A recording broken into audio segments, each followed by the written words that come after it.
Good afternoon, everyone. Welcome to today's Policy Pro workshop and webinar. We're going to be focusing on NIST 800, 171, and CMMC levels 1 through 3 policies, and the topic scoring your existing policies and building new ones. Two primary speakers are going to be Sean Fornwalt from ISMS and myself, Scott Armstrong, Senior Director for Risk Management Applications at Exostar. And we've also got a special guest we'll introduce in just a moment. Quick forward here, if you've got a Policy Pro trial, feel free to bring up Policy Pro and you can follow along during today's event during Sean's portion. If you need a trial account, see the link in the YouTube description. It takes about 2 minutes to request and get access to it. So if you do that now, you could follow along during the presentation as well.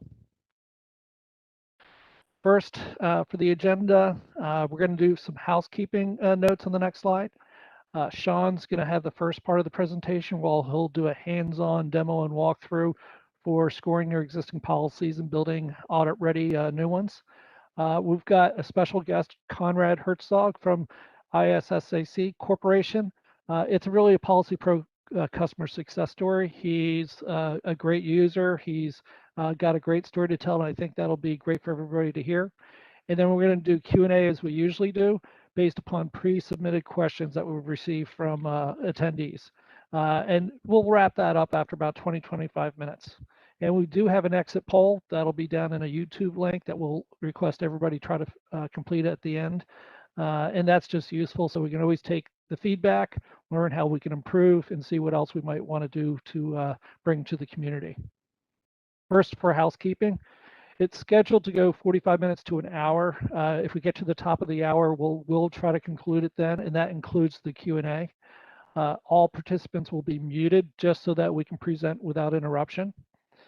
A large portion is dedicated to the pre-submitted questions. Some of it may be on Policy Pro, some are about CMMC, but we'll try to get through as many questions as we can today.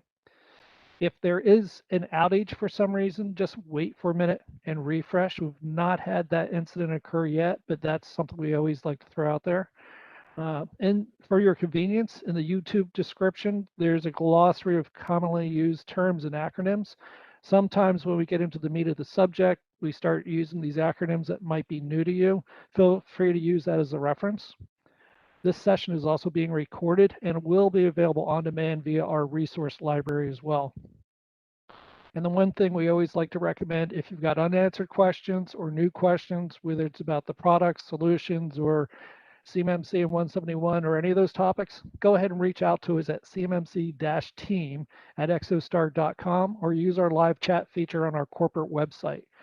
We can connect you with the right people. We monitor that email box with several of us, and we can help triage and get you the information that you need.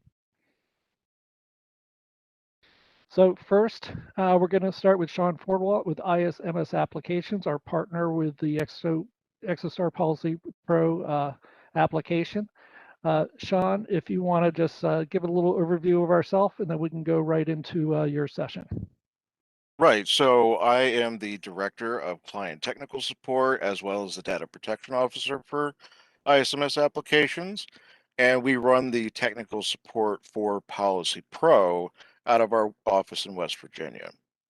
So what we're going to be going over today, though, however, is we're going to go over our platform, how we can use it to assess our current documents, and then how we can use the Kenny terms and everything else to really improve upon the document, add in the information we may be missing, and where we can find the information that we can use to make that decision for our individual organizations. So first things first, when we come to the login screen, you'll put in your username that you have set up the account with, and then the appropriate password to let you in. Now, if you've been in before and you've set up your account, and you will be presented with the choice every time you log in. And this is going to ask, which standard do you want to be working on today? Is it the 800-171 or is it the CMMC? The good news here is that everything that is in the 171 is contained within a level 3 CMMC certification. So you're not really duplicating any work if you're working on your NIST 800-171 to meet the current compliance requirement. So we're going to select the 171 and we're going to continue into the platform. Now, the first place that you're going to come after you've decided what standard you're working on is the dashboard. This is going to give a high-level overview of everything that you have assessed up to this point. And if you haven't assessed something yet, it will tell you that there are no documents found, and you'll need to upload one in order for the dashboard to populate. Now, what this does give you after you've gone and assessed several different documents, so we'll expand this here, and now we have a quick high-level overview of everything that we've done, and we can also see any kind of sequential change should we upload more documents down the road. And this will give you just, again, if your boss is asking for a progress report, they want to know where you're at in the process, you can pop this out as a PDF or as an Excel file, and you can use that to convey where you are in your current, process. So there is also the Bloomberg government analysis. I like to point this out because this is part of your either trial or paid subscription account that can give you some insight into federal contracting, what contracts may be coming up, any new regulation changes or anything like that. And it's really there. You will receive a weekly newsletter and it will just give you some insight and information that you wouldn't be able to access otherwise. But first things first, if we're coming in and we have a policy document, what we're going to go to is our policy assessment area, and then we're going to upload a document to get a score on it. So if we go into the policy assessment, it will start you off at the first one at 3.1 because that is the first policy that you, or alphabetically, it's the first policy as well as the numeric identifier. But for today's demonstration, we're going to be looking at media protection first, and then we'll take a step back and look at access control, which everyone on a trial account will have access to export from the policy builder. But in order to get a document to be assessed, we hit our upload document button. We will then attach the document that we want to test to our document or our upload queue. So we'll select the media protection policy and we will add it. Now, if we've done this incorrectly, we can hit the clear selected. We can also choose to put in multiple documents and it will score it as though it is a singular document. So this is useful when you may have a separate password policy and an acceptable use policy, and you have all the individual constituent parts, but you don't have one overarching policy for that particular policy family. Well, what we're going to be doing today is looking at our media protection policy. Now, this is simply the template from the system, so it will have a slightly lower score because it has not been customized to an organization. But as we put it in, we'll see that we get a 72.9%. This would come across to most people at first glance as a C-level document, like academic-wise. That's not the case, however. We use a relevance scoring, so we're saying that this document is 72.9% relevant to this particular policy family. So anything above a 50% says that you appear to be covering a majority of the items required, and that score will fluctuate as we make changes to the document that we're assessing. Now, one of the most important aspects is our Kenny, and that can be accessed by clicking on this link right here that says click the detailed scorecard, and this is going to tell us what key elements are not included in our document. So we can go through and say, our system is telling us that we do not find the term or the phrase access control records. And these are, if you grant access to an individual on your network, you keep a log of the times that they are accessing particular parts of the network. This is helpful to create a list of who was the last person to work with the document in case there is corruption of that document, if there is damage or loss of a document, and it will allow you to really keep tabs on what's, being done with your data. So with the Kenny telling us that it's not found in our document, we need to go to our document and figure out where we need to include it, or if we're covering it in another way. So as you can see, this is pointing us to the 3.8.1 section of our policy document. And we're just going to pop that up in our Word document we've exported from the system. And let me zoom in a little bit for you folks so you can see it a little bit better. And we want to look for 3.8.1. So what we're doing in our particular scenario is that the security officer will physically control the access to information and storage devices that have CUI on them. So if we have a very general policy as to what we're doing, and we're not covering the aspect of the records that we need to be keeping. So what we would do here is that we would add in an additional section to our policy document talking about access control records. And then we would put in that we have our facility security officer, no, sorry, we only have a security officer, which we've identified previously as our SO. And then we're going to put in some language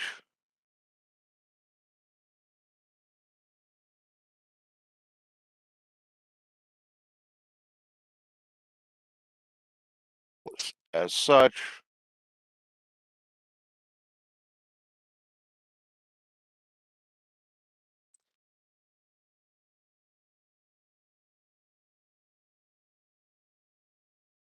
To that nature, right? Now, as a policy, we're saying this is what we're going to do. And that's fine because now we've established what the rule is about access control records. What we would want to do then in the customization aspect is describe what are we going to do in order to enforce that particular policy. And this is where you're going to actually get into what you're going to do in the implementation. And you'll move to a product like Certification Assistant, which will really help you to lay out your path of how you're going to enforce your policies. So with adding this one sentence, we have changed what our particular policy is, but we still need to go in and detail what materials, what resources, what expertise we need in order to do this particular idea or this rule.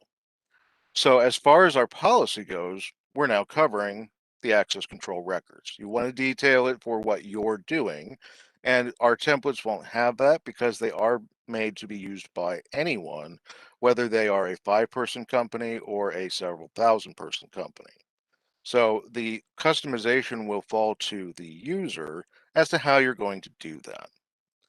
Now, one of the things that I do hear from people quite frequently is I don't know what they're looking for or what the requirements are for this particular um, control. So what we can do from here is we keep in mind we're looking for access control records in 3.8.1. So there's a couple of things we can do. Both of them are out of our reference library, which we've put together a collection of the 800 series of special publications from NIST around the 800-171. So we're going to go to media protection, which will give us a list of documents that were, you know, about media protection. And then we're going to look and say, which one of these best represents what we're trying to look at? Now, this would be log management. So we're going to go to the 892, which will take us outside of Policy Pro to the NIST.gov site where this document resides. So what we're going to look for is that this is the first version of this particular document. It was released back in September of 06. So there are no previous versions. It has not been superseded. It has not been withdrawn. It's still the right document that we're going to be looking at. So the next thing we're going to do is under documentation here, we're going to click on the document itself and pull it up as a PDF in our web browser. Now, one of the things that I particularly like to do is I like to have them in written or paper form so that I can make notes, I can jot things in the margin, but as my staff will tell you, it's a pain in the rear to have all that set up. So what I recommend is you come to the table of contents of the PDF and you find the section that you need to answer the question that you currently are trying to address.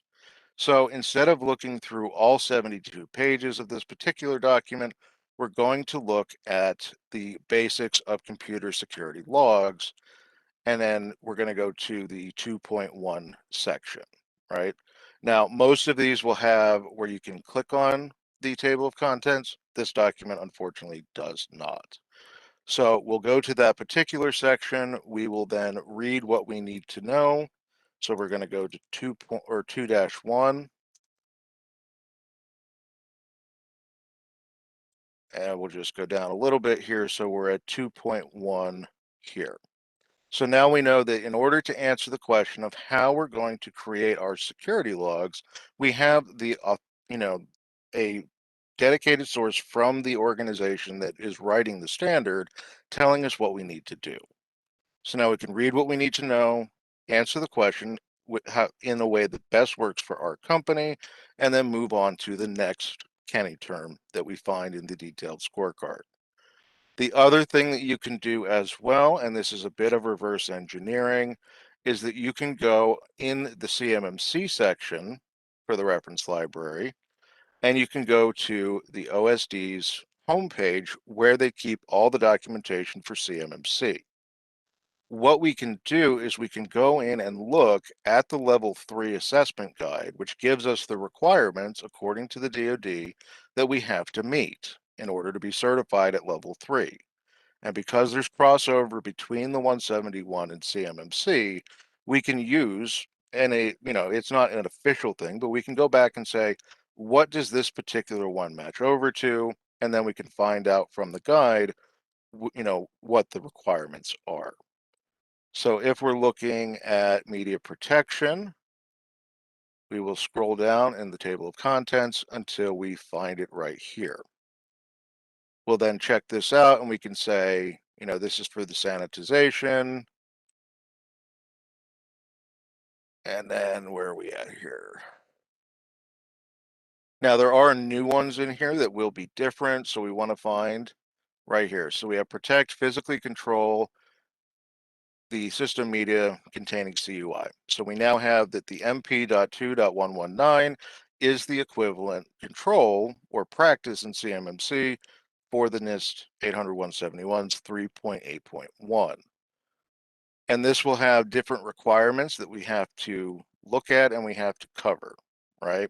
So you'll make that the determination, figure out what your requirements are, and you can use that to help build out what your processes and procedures will be when implementing the new change. So with that in mind, we're going to go back and do the same exercise with something out of access control from our policy builder. So in this case, we have not written a policy already. We're looking at building one out for the first time. So we go to our policy builder, and then we're going to click on this little icon here on the left-hand nav and select the particular policy family we want to work on. So we have access control now. It's telling us why we're writing the document, as well as what documentation we may want to bring together in order to answer any of the questions that we come up with during the writing of the policy. And this will be a treasure trove for most users that you're going to have SLAs, contract agreements, any kind of employee handbook will have a lot of the answers for most of this stuff already. So you'll need to just bring together the information and then sort it out and put it into a document. The other part of this is the consult, because we understand that you may not have all the answers and need to talk to other folks within your organization or contractors that you work with to find out how something is handled.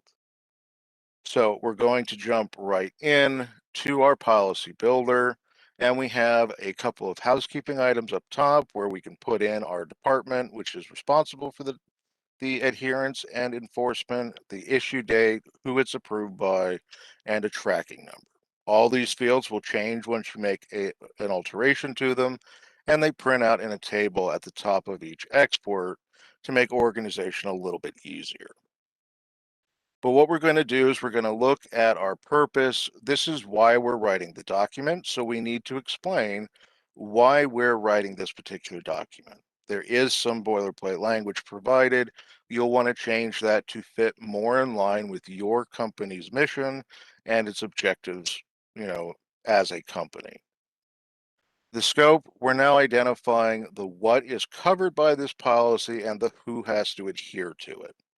So we need to identify each individual aspect of who and what is covered by this particular policy. Because if I don't include someone, like say I forget to include a third party contractor and then they have an issue, they get breached, which compromises our data, but they were not included in the scope. So they can say, we were not supposed to adhere to this because we're not mentioned in the scope. It's kind of a cop out, but people can't, or some organizations may try that. Always be specific about who and what is being covered by a particular policy. And then we're going to look just at the beginning sections of this because these are the ones that most people have looked at and they've considered how they're going to address them. So we're looking at, 3.1.1 and 3.1.2. We want to limit the access to our system to authorized users, and then we want to know about the types of transactions and functions that they're allowed to execute. So what we're doing here is we're identifying what levels of access do we give, as well as, who is authorized to do what actions. One of my favorite questions for this that I always ask is, should a CEO have full access to everything? The answer is no, because you don't want any one person to have full access to everything, because then if they leave the company, if they get disgruntled because of an issue, there can be damage caused by that particular user, especially if they don't have the training or the expertise to really handle the administrative tasks.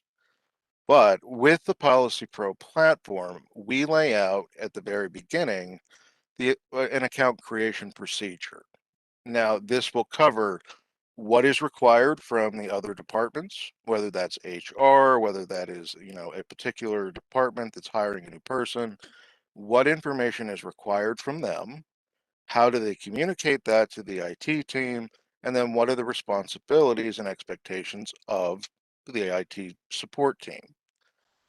And what we're putting in our language right now is that we're saying that all account creations will be submitted by the department manager. This can change. If you don't want to do it like that, you want to do it by, human resources, we can change that to human resources. Now, this is the way that we do it, right? It's not the way that everybody does it. It's the way that our organization does it. Now we're going to go and say, we don't have an account ticketing system. We have, an email address. So we do IT support at ismsapps.com, right? So I'm now making changes to the existing language to better reflect how my company is doing a process. Because as I'm writing the policy for it, I'm essentially dictating how something is to be done within the organization. And that means that every time a particular process is executed, whether it's taking the trash out, whether it's creating accounts, whether it's signing contracts, or it's, what gets put on social media for the company. All these things, if they have a written policy or rule, then you can establish a process, which is how are you adhering to the policies and completing the task at hand? And then you'll create your procedures, which are what are the individual steps that we're going to take to accomplish the process. Now, you can put this all into your policy. You can have it as separate procedural manuals. That will come down to what works best for your organization. With Policy Pro, we give a wire form template that can really inspire you to write what you're doing and really kind of get a grasp of, okay, yeah, we do this, but we do it slightly different. So we make the changes. That way everybody understands how things are to be done. Now, once we've made that change, and you can go through and make changes where appropriate, because obviously we changed the department manager to HR, but we're mentioning the department manager down here. So we would want to say, we don't need this one here. And we will just have where the proper disablement times as stated by HR. We removed the department manager. That's not something we do at our company. We only use human resources. So now we have a policy that is more tailored to your organization, and we're going to hit our save button, right? So now we've made changes. We have a timestamp that illustrates the user and the time, or the date and the time of the last change. So we can say, yes, someone went back into this on July 15th and made a change. We're now going to hit in the lower right-hand corner, this little black square with the upward white arrow to bring up our export. However, we've run into a warning. The site is telling me that I have not made changes to the following sections. So this is still purely template language, and I've made no changes to it. You can still export it, and in my policy writing, I prefer to do it in a Word document. You can use the text editors within Policy Pro. You can export out the templates so that you can use them on your local system. And this is the only thing that you'll be downloading other than the other exports. So you're not installing software on your system.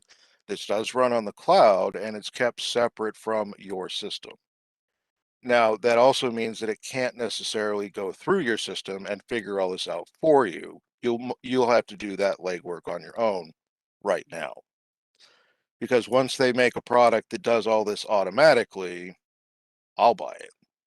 Because it's very difficult to go through programmatically with individual companies, and that's why there's such a large consulting marketplace, right? Because what I choose to do in a policy can be dictated by the amount of expertise that I have on hand, the training that I have for the different people, the resources, both fiscal and, personnel wise.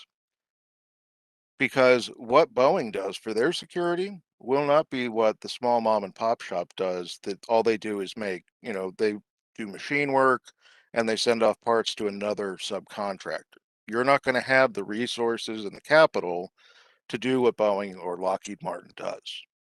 And that's why this whole process has to be about what you're doing to keep the data that you're holding secure.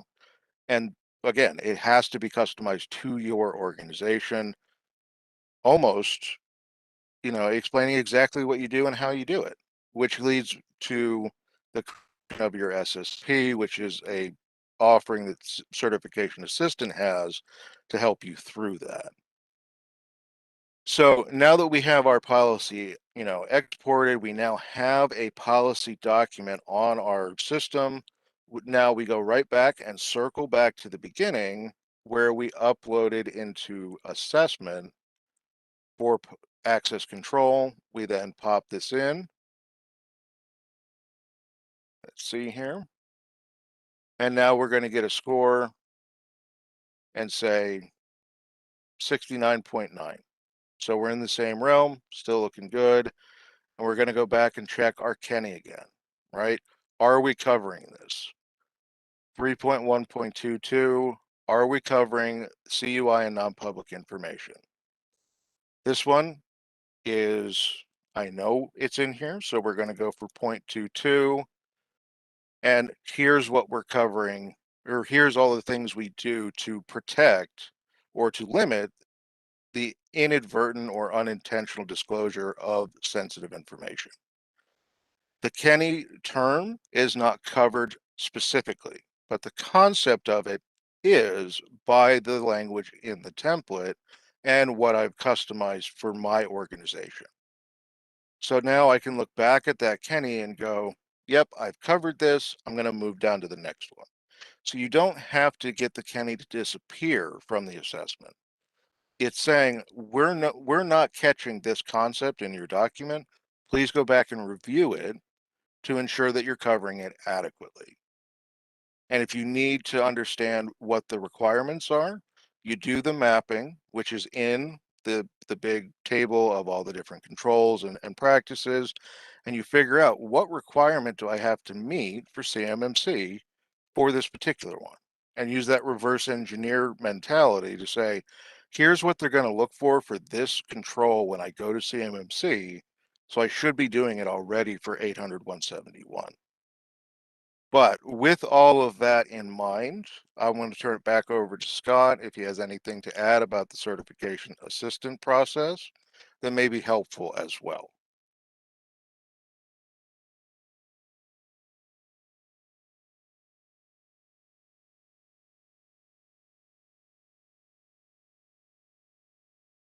Thanks, Sean. That was an excellent demo and discussion. The one thing I do want to mention to people when you go through the audit process with CMMC, or even if you go through like a DoD style audit, they are going to ask for your policies. They're going to ask for your procedures and your system security plan. And that's where those things really need to be customized to be representative of your organization's implementation of these things. And they're going to interview you about these documents. So that's where you've got to customize it for your environments across all these documents, but they're going to interview you. And that's where if it's they find things that are not congruent across these documents, they can get down to doing control testing, which you really don't want to go down that path. So if you really want to ease the path for the certification and audit process, you really want to get all these things in alignment. Again, thank you, Sean. I'll go on to our special guest, Conrad. Conrad, if you could give us a little profile not only of your company that we've got here, but also of your own personal profile, and then I'll go into a few questions for you about your use of Policy Pro and your experience. Thank you, Scott. Thank you for the invitation and the opportunity to be here and tell our company story. Our company was founded as a defense contractor small business in 2006. We're located in Colorado Springs, Colorado. We currently have 30 full-time employees in several geographic locations. And of those 30 full-time employees, we have 6 executive management and support staff personnel. So we have limited resources to get to the CMMC certification. My personal profile is I served 21 years in the Air Force in law enforcement from 1976 to 1997, and then I became a defense contractor, transitioned to facility security officer in 1998 through now, so about 23 years doing that service. So CMMC is a lot of IT stuff, so it's kind of foreign to me. So that's what's nice about the Exostar program is it explains all the acronyms and all the interactions between the different team players in the company that have to write the policies. Got it. Excellent background. What was your company's kind of maturity from at the start of this process to where you are now on this journey? Well, when CMMC was announced that we all had to comply with that, fortunately, our company already had policies written for the 14 NIST domains, NIST 800-171 certification. So as Sean mentioned, Exostar program, the Policy Pro allowed us to upload the 14 NIST policy that we had already written and check their level of maturity and then convert those over to CMMC. So we had 14 of the 17 CMMC domains already covered. So that was a great Kickstarter for us. Now, what led you down the path to look for a third-party solution in the first place? I'm curious about that. Well, because of our limited resources, I attended numerous webinars offered by different companies and agencies to seek an experienced provider that could help us achieve CMMC certification. And that's where we came across Exostar at that point and started to explore their services. Then what actually led you to choosing the Exostar Policy Pro solution? I'm curious about that as well. Well, it was a great relationship right from the start because they offered the free 2-week trial that gave our company executives and stuff support staff personnel the opportunity to um, experience the program capabilities and the functionalities. So we did that, and then uh, the customer service was so excellent right from the start. Haley Miller was one of the sales representatives, and Sean Fornwalt um, was so forthcoming and helpful with providing support information on all the different aspects that it would be a beneficial program for our company. Um, and overall, we just found it to be an extremely cost-effective, user-friendly, intuitive, and comprehensive tool for all companies, but especially for smaller companies that have limited resources. So it's a great investment. Good. And one last question before we move on to the general Q&A. Is there anything else you'd like to add about how you leverage Policy Pro and how it's helped you personally as well, or perhaps for the company more broadly? Well, it's been an extremely helpful tool in and of itself with all of its built-in resources. With the policy builder, as I said, we had to create 3 brand new additional policies for CMMC, the assessment tool that's built in, the currency of the reference library is always right there at our fingertips. And its user friendliness with all of our support staff personnel. It's not a difficult program to learn. And most importantly is the outreach that we have with the subject matter experts within Exostar and ISMS applications. They're always there. And the weekly webinars that Sean Forwalt does is particularly beneficial to continue to reinforce our confidence level. But at this point, we've been using it. Our company's been using this on a subscription basis since August of 2020. And we're confident that we can move forward now with mature policies for the 17 CMMC domains. That's fantastic. I appreciate that feedback. We'll move on to the Q&A session now. I've got about 20 or so questions. We'll see how far we'll get through this. We'll also have a poll at the end. I want to remind everybody. And as I go through these questions, I'll toss them out to Sean or Conrad or maybe myself, and we'll just get some answers out to folks. So here's the first one. I'll rephrase it one way, but first it says, as a foreign company, how do I get the certificate? And I assume that's a CMMC certification, and how much would it cost?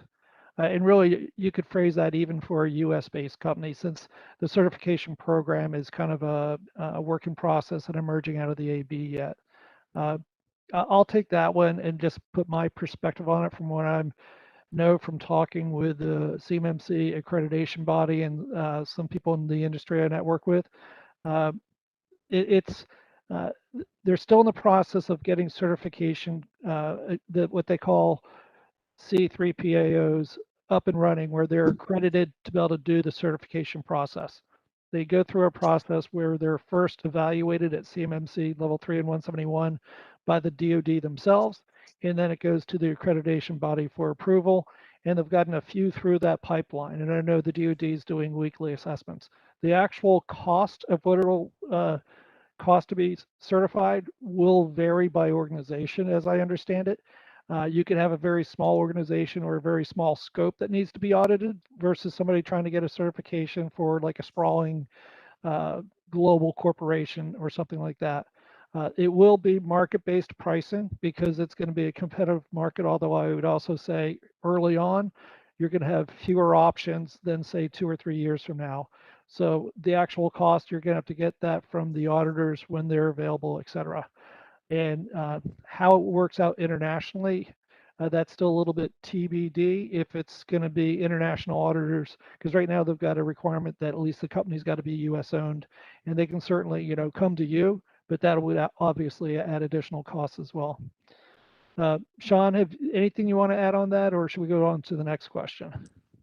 No, I mean, I would just point out that as far as knowing that you're ready to be certified, because it does have a cost associated with it, that if you go through it, you get 90 days to fix anything. But after that 90-day period, you would have to pay for another certification audit. So really looking at the assessment guides and seeing what the requirements are and understanding what you have to have ready for that audit would be beneficial to anyone going through the process. And not only that, if you're audit ready, that means they actually have a much better security posture than if you're not, which means you should have less chance of breaches and things of that nature, which is really the true purpose of this whole program with CMMC. Right. And what I will point out is that Blue Voyant just did a study back in June, and they found that about half of the DIB, Yep. about they looked at about 300 different companies varying in size and scope, but they said about half of them weren't even ready to go through a level 1. Yep. And So I mean, it really comes down to getting the thought through that this is not just about being able to get a contract. This is about protecting my intellectual property as an organization, because if the bad guys come through and they take the CEY you've got, they're not going to stop there. They're just going to take everything. So doing it not only for the ability to get a contract from the DoD, but to protect myself, to protect my company, my personnel, and the blood, sweat, and tears that I've put into building my company over the years. So that's why we should be doing this anyway. You know, getting to a point of good cyber hygiene. totally agree. Totally agree. So the next one I think is a pretty easy question. Do you have a list of all the policies required, and does Policy Pro really cover them all? And I'll let you take that one, Sean. Right. So depending on the standard, there are a different number of control requirements. So for the NIST 800-171, there are 14 policy families that cover 110 controls. Policy Pro does cover all of them, and as an added convenience, we look at it by control by control. We don't say, you're going to write an access control policy now, have fun. It's, we're going to work on 3.1.1, and then we're going to get through that one. You're going to get a good spot. You're going to go to the next one. And you do it individual control by control with the policy builder, instead of doing it just, hey, here's access control that's 1/5 of the total thing, 22 out of 110 controls. Have at it. It says, let's take it a piece at a time. And then for CMMC, with the 17 domains and the 130 practices required for level 3, we cover all those as well in the same fashion, that you take it one individual piece at a time instead of taking it on as a full document, or the entire pie all at once. And we also, with Policy Pro, if you're only going for a level 1, we also segment out just the level 1 requirement, or the level 1 practices required, so you can do it that way too. So we do offer modularity and that flexibility to cover what you need to cover for your particular company. All right, this next question, I think you did a demo of it, but I'll let you answer, Sean, and then I'll see if Conrad wants to add his thoughts on it. Does Policy Pro software help you understand what the controls mean? Because you got to realize a lot of this, is new to folks when they're going through this, so that you can actually build a policy for that control. What's your perspective, Sean? Then we'll let Conrad go. Right. So this goes back to early 2018 when we were developing the templates. We worked with auditors and consultants, said, how would you set up a policy to make sure you're covering everything? And that's why ours is broken down into, you're doing access control, and right under your scope, you see 3.1.1 and the language from the control, right? It's right there in front of you. You know that everything that I'm going to do in this section has to cover this particular control. And that's also why we provide the reference library, right? Is so that you can go and get to the information without having to Google it and to then sift through the 30 ads that are on top of the good information. And the other thing too, and it's something that a lot of folks may not know, is that when you're Google searching for something, if you don't know how to look for it, you may never find it. So with the product, we went out and said, here's about 50 documents that are from NIST themselves that will cover all of this stuff, and then broke it down by policy family or domain to make it easier for the user to say, here's what I have to work on, here's the document on it. I can read that document, understand it, and then I can go to the next one, and I go through that process again. And Conrad, any thoughts that you want to add just from your personal experience with the understanding the controls in Policy Pro? Yeah, exactly as Sean stated, it was a little daunting for me as a career security professional to even approach uh, possibly having to dissect or to interpret the acronyms and the policies of all the IT procedures and processes. But because Policy Pro is so well laid out, it has all the reference library, it has the templates, and it correlates to the exact controls for each, the NIST and the CMMC. It all made sense and it really flows well. It works excellent. Yeah, thanks for that feedback. The one thing I want to reiterate, when auditors come in, they're going to look at your SSP, your policies and procedures, and like the SSP is kind of the master index to everything for each control or practice in the CMMC lingo, along with having your implementation statement. You're going to want to have evidence, which would include your policies. So that's where you can bring in your policies into a policy library from Policy Pro and link that as evidence to your different controls where you've got implementation statements and other evidence, maybe a screenshot or something else.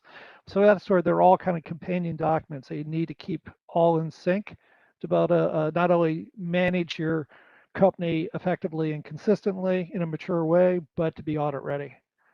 Well, and the other thing too, Scott, that I would add to that is that you have to be reviewing these documents too. You have to be Yes. you can't just write them and then you're done. You have to go back and, every 6, 9, 12 months, whatever you determine, right? Like with SolarWinds from 2020, it made me reevaluate, do I just trust an update patch? And But that's part of their assessment, especially with CMMC, with your maturity. They're looking at how often you actually, maintain your documents, and because threat levels change, and you need to do those sorts of things, and you have to have an audit trail to say I've reviewed my policies on a regular basis and updated them. So that's a right. good point because that's what they look for, not just do you have this Word document on a shelf. Right, and with the policy assessment, it keeps track of the date and the time that you did each assessment, and you could say our score went up, our Kenny went down, or we've been going back and doing this every 6 months to make sure that we're on the bleeding edge we need to be on. Yep. Uh, I've got two questions all combined. It's about commercial off-the-shelf systems. So a lot of companies are just selling what's COTS. It could be software or something out to the commercial public, and they also sell it either directly into the government or to a supplier or prime contractor to the government. How do these requirements affect them? And I'm assuming this is both CMMC and 171 per se. But Sean, if you want to take it first, and then I'll elaborate after that. Yeah, I mean, typically a COTS, if there's no modification, there's no specialization in that dealing, it would be level 1. Right? That you're just simply selling a product that's commercially available, but you happen to be selling it to a federal agency, so now you have federal contracting information. If you're making a modification, however, you're setting a configuration, you're adding in macros or some kind of specialized thing, you're now dealing with CUI. It's a level 3, right? Is that the most convenient answer? No, but that's my understanding of it from talking with C3PAOs, from reviewing the documentation. As soon as you make a modification to a product that is available off the shelf, it becomes covered under CUI because I can then, if I go in and take that configuration, I can buy that product and set it up identically to a device that's being used by the federal government. Yep, totally agree. I'll always throw a few caveats around this because I've seen some companies that sell COTS, but they might receive CUI in order to bid on a job that requires COTS. So if you're taking receipt of CUI in order to be able to bid on something, this is something you'd have to work out with your prime or the government. You know, it's not publicly available information about that government program. Then you might have to deal with it. And the other one I've also heard is where people, they've got cleared staff in the FSO and they might be receiving DoD-based threat intelligence for some of those programs through that office that might also be marked CUI. So even separate from your sales side, you've got to make sure, depending on your other parts of your business, do you receive any CUI or not? And that's just a good business practice to make sure you secure that as well. I've got a question here about is a cloud system or an on-prem system suggested for storage of CUI? And, you know, this is, you know, with a lot of the foreign hacking that's occurred recently, this particular person is questioning the use of cloud and just wants some professional feedback. Sean, Conrad, I'll let you guys give any feedback you want, then I'll throw in my 2 cents worth. I mean, they both present technical difficulties. They both present security difficulties. It's going to really matter as to what's the foundation that's been laid for the security. Is it a GCC high? Is it FedRAMP certified? Then the cloud service might be okay. Do you have the expertise to have a FedRAMP certified on-prem solution? You know, there are still other standards that have to be met to say, is cloud better than on-prem? Well, do you have an on-site SOC? Do you have, you know, what kind of support is provided with the cloud solution? So, you know, it comes down to even something we just recently did with Policy Pro, is that it did reside on the AWS commercial servers, but because of security concerns, we moved it to the government cloud, which Yep. means that we now have different restrictions, different, you know, rules that we have to follow while still providing a SaaS product to DoD contractors. So it's really going to matter as to what is the foundation of the solution, whether one's better than the other. Agreed. Good. And I'll just add in, neither environment makes you secure, and you kind of already covered that. I would say it's a growing trend to leverage cloud-based solutions because it's you know, you're getting some outsourced expertise, but you have to do your due diligence on the cloud providers and make sure what it is that they are truly signing up for from a 171 CMMC perspective, what might be a shared control, and what is the customer's responsibility. And you still need to have some expertise unless you've got maybe an MSP helping to support you with those decisions, because that's another common scenario, and they can help work through those sort of things. Here's one that I'll throw out, and I said just got a few more minutes. Level 1, does it need documented policies? And I'll let you answer, and then I'll give some feedback from one of the AB working groups I've had several acquaintances work on. Right. So I've heard arguments that you don't need them. However, it's my opinion that if you're going to prove something, you have to have evidence. So you should have policies for level 1. They're going to be much shorter, obviously, because it's 17 practices instead of 130, but you should always have a policy, right? It's like having a business without having a business policy, right? Or it's like having employees without having any kind of rules as to how they are to behave. How do they clock in? What's their benefit package? All these things are policy. So if you're going to try to get around the policy by saying, well, I'm level 1, it doesn't say I have to have it, you should have it anyway. It provides evidence, it provides continuity, because say ownership changes, you sell the company. Well, the guy that was with you that ran all the security stuff, he left. Nobody knows how to access it because there was no policy written. So write the policy, use it as the roadmap of how everything is done. And it's kind of a self-fulfilling kind of document. And here's some feedback I'll give just from people that I know that are in the auditing business, that with a C3PO or on the RPO side where they're consulting with folks. You know, if you look at CMMC, it's a technical requirement to have policies at either maturity level 2 or 3 and all that kind of stuff. So that's where people are like, oh, maybe I don't need policies at level 1. The reality is an auditor is required to interview staff and look at your documentation. And if there's no documentation, they're going to be testing controls. And the feedback that I've gotten, if there's no documentation of your policies and whatnot, your cost is going up immediately. And they expect they're going to see control failures. Then you're in that 90-day window to get things remediated, or you go and you're going to have to restart the process again and your expenses go up. So the reality is you're spot on. You need policies. You need to be able to have that socialized so you're actually doing those policies. And that's just a best practice.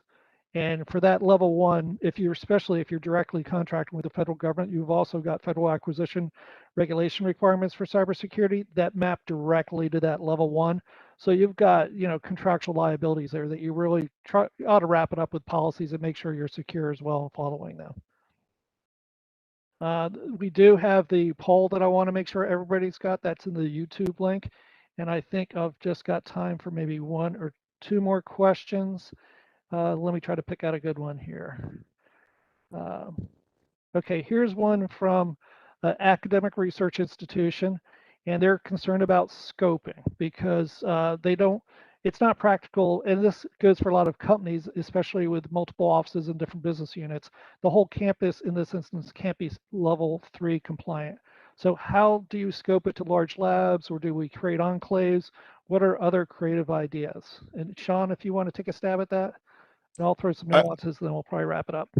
Right, you're going to have to use compartmentalization, because if you know where your data is flowing and you can track that reliably, that's where you need the security.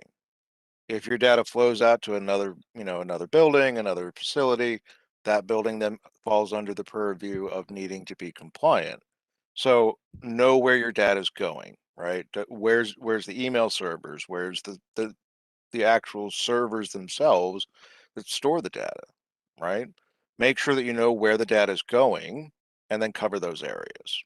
If you have to do that, where you have to specifically cover an area and not cover somewhere else, the key is going to be the flow. Yep, the key is definitely the data flow. I do know there is pending guidance from the DoD that should flow through the accreditation body about scoping guidance. We've been waiting for that. I'm still hopeful that'll be coming out this summer. I definitely agree in compartmentalization and going to enclaves. One thing I'll add though is for CMMC, each of those instances will need to get a certification. So the more you can either essentially manage how they're created, so they're very similar enclaves or they're in the cloud or on-prem, the more you can have a repeatable cost and estimate and manage that. If you have a distributed team that's doing it differently in all those enclaves, that doesn't sound like a best practice. So just try to lock it down and standardize as much as possible. That'll reduce your costs and make your auditors' expenses come down or stay more reasonable at least. I think we've hit the top of the hour. I didn't quite get to all the questions. If there's specific ones you still have to ask or new ones, reach out to us at cmmc-team.com, at exostar.com. We've got some links here in this presentation that's good, useful resources.